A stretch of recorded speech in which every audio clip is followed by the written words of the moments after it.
Sheriff's office, open the door now.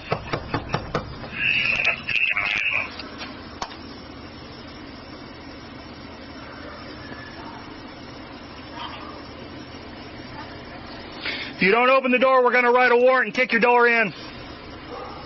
Open the door now. Step out. Why? Step out now. Why?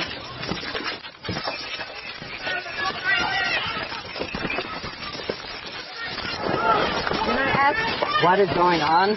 Put your hands behind your back now. Can I call my mom? Put your hands behind your back now. Can I call my mom? Put your hands behind your back. Okay, can I call my mom first?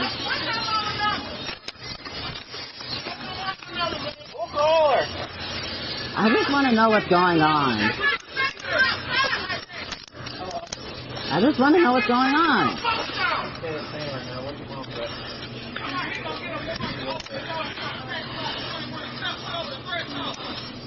Can I ask what's going on? Yes, sir, you can. Give me just a second. Make sure these handcuffs aren't too tight on you. And I will explain in detail.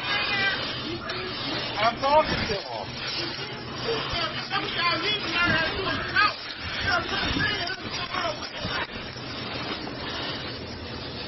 What's going on? I don't understand. What's going on, sir, is that I've ordered you to stop 3 times and identified myself as a sheriff's deputy while you were walking away from me.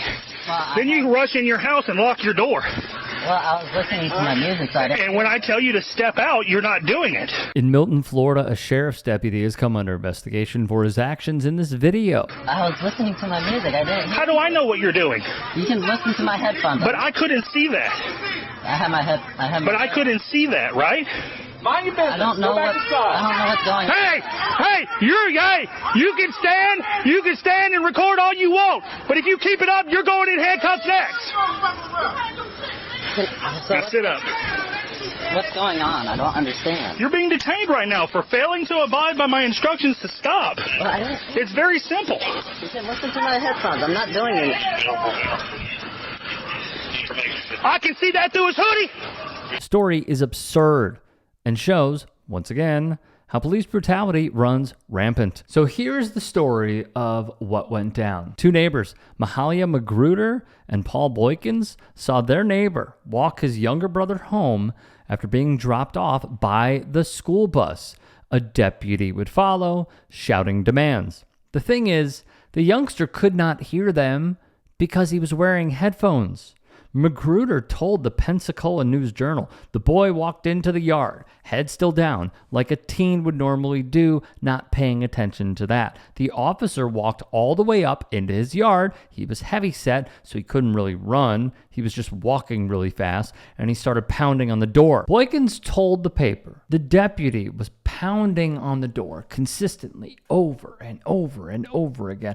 And when the neighbor opened it, that is when the officer grabbed him, struck him in the chest area, and violently threw him to the ground. Boykins' quote, "The deputy grabbed his shirt, hitting him in the chest so hard, I heard it way across the street. He snatched the guy out, and both of his heels came up off the ground, and he slammed him on the concrete. Then the cop dropped his knee in his back." The Santa Rosa Sheriff's Office has not stated what, if any, violation occurred on behalf of the 20-year-old.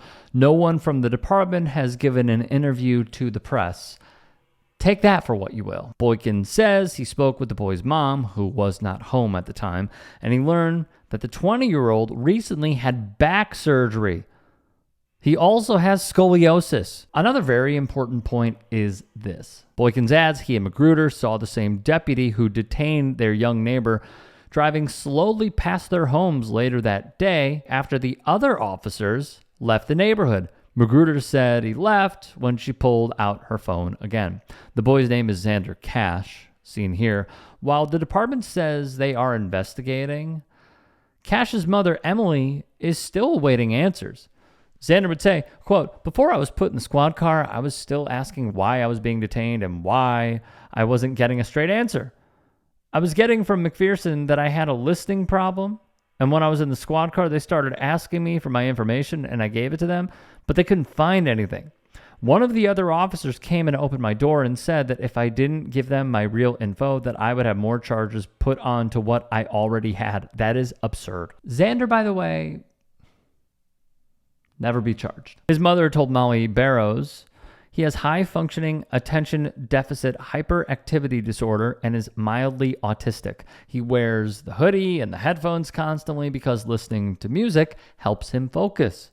Sometime later, the department stated their deputy, Zachary MacPherson, violated the sheriff's office policy of standard of conduct integrity. He would go on to say, quote, "I did wrong.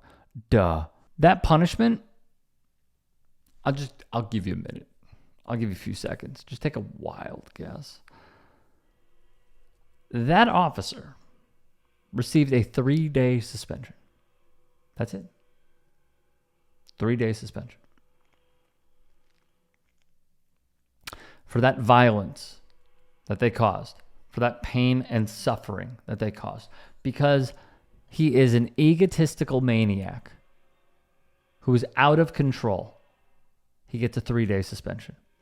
For the trauma that he put a 20-year-old through, who is mildly autistic and has scoliosis, he got a 3-day suspension. For the trauma that he put that mother through, Emily, he gets a 3-day suspension.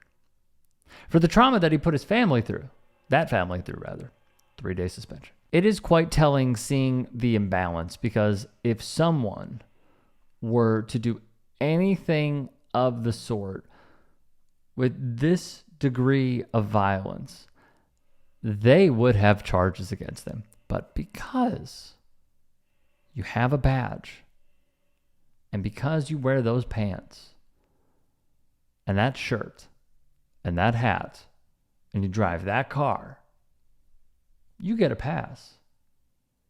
And we have seen this over and over and over again. This is what they do.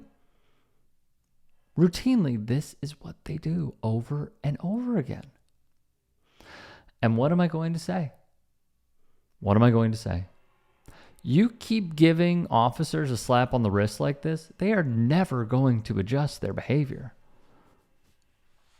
The conduct will continue to be detrimental, not just to their department, but also to the general public. So it is a simple solution that I will say over and over until I'm blue in the face as well. If you want to make a mark and see behavioral changes, you must go after the officers' salaries, and you must go after the department's overall budget. When charges are brought against officers and there's a payout, it comes out of the taxpayers. That can't happen. Why should we foot the bill for misconduct?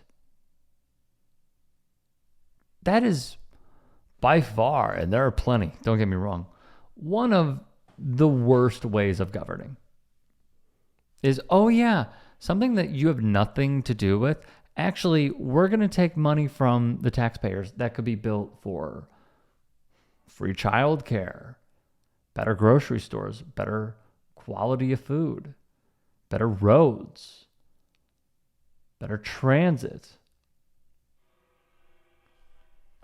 But no, let's pay because officers are in the wrong. It's insane to me. So take it out of this guy's salary, a little bit each month, and take it out of the police budget. And you want to see some serious changes? You will see it. Because no one wants to lose money, especially the unions who are so unbelievably powerful in this country. If you can and are willing, please become a paid member here at TYTSports. And or go to tyt.com/join. In addition, you can follow me on Twitter, Instagram, and TikTok. Appreciate it. Have a great day.